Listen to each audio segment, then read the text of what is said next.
संगम नगरी प्रयागराज है। यह नगर अपने संगम के लिए विश्वविख्यात है। संगम 3 नदियों का, संगम विचार और राजनीति का, संगम धर्म और इतिहास का, संगम क्रांति और आजादी का।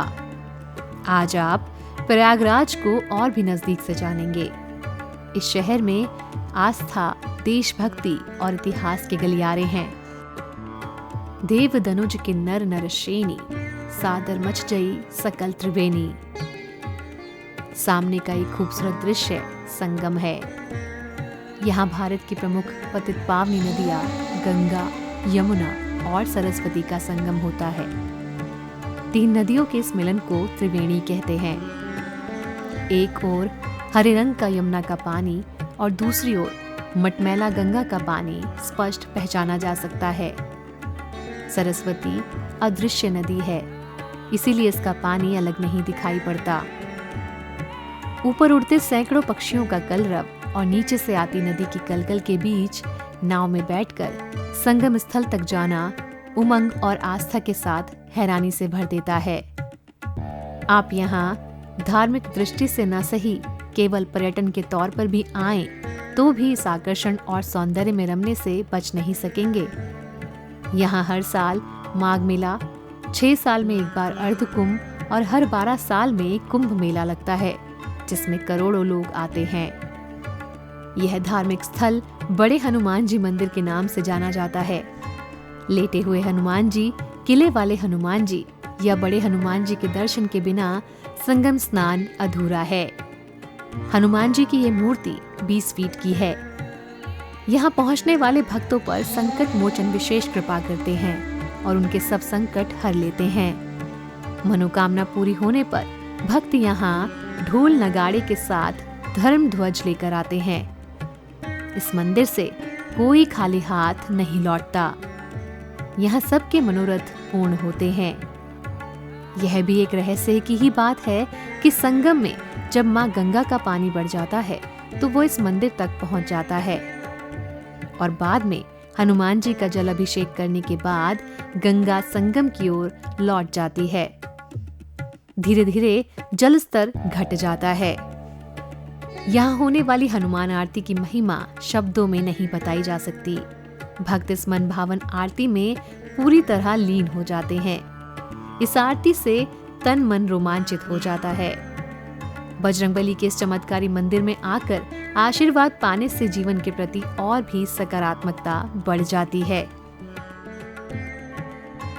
प्रयागराज धर्म नगरी के साथ देशभक्ति की भी नगरी है। यह स्मारक स्थल आजादी के उस बलिदानी के नाम है जिसने कहा था, मैं जीऊंगा आजाद, मैं मरूंगा आजाद। चंद्रशेखर आजाद को समर्पित है यह पार्क आजाद पार्क। 27 फरवरी 1931 में 24 साल की उम्र में चंद्रशेखर आजाद ने अंग्रेजों के साथ हुई गोलीबारी में उनकी गोली से शहीद होने की बजाय अपनी ही पिस्तौल की गोली से प्राण न्यौछावर कर दिए। यहाँ के संग्रहालय में आज भी उनकी पिस्टल रखी हुई है। चंद्रशेखर आजाद की प्रतिमा के आगे खड़े होकर रोम रोम में देश प्रेम और देशभक्ति का जज्बा उमड़ जाता है। मन की गहराइयों से एक धन्यवाद निकलता है, अभिनंदन निकलता है। आज आजादी की हवा में सांस लेना आप जैसे क्रांतिकारियों के कारण ही संभव हो सका है। आजाद पार्क में हर दिन सैकड़ों लोग कसरत करने और घूमने फिरने आते हैं। यहाँ आजाद की भव्य प्रतिमा के दर्शन के अलावा संग्रहालय भी जरूर देखें। रात के समय एक संगीतमय फव्वारा, मध्यम रोशनी और ठंडी हवा वातावरण में सुकून, राहत और ताजगी भर देते हैं। प्रयागराज की एक शाम आजाद पार्क में बिताकर देशभक्ति की नई खुशबू सांसों में घुल जाती है। सामने नजर आने वाला यह ऐतिहासिक बाग खुसरो बाग है।